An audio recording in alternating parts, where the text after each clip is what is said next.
বান্দারে কার রিজিকের দরকার, আমি রাজ্জাক আছি তো, একবার চা মন। আসসালামু আলাইকুম। আমি একটি ভয়েস নিয়ে আসলাম। একটা ভয়েস হইল কি, আমার মা নেই, আমার বাপ নেই, আমি এতিম, একজন এতিম অসহায় মানুষ।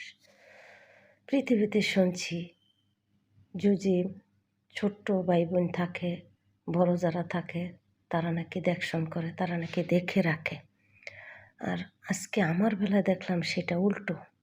কারণ আমার মা নেই, বাপ নেই, আমি অসহায় একজন মানুষ। তারপরে আমরা দুটো বোন। আমার বড় বোন কই আমাকে দেখা রাখবো, আমাকে একটু আদর যত্ন করে পাশে আদর করে নিয়ে পাশে বসাইব, বলবো যে বোন আমার বাপ নাই, মা নাই, আমরা দুইজনে তো দুইজন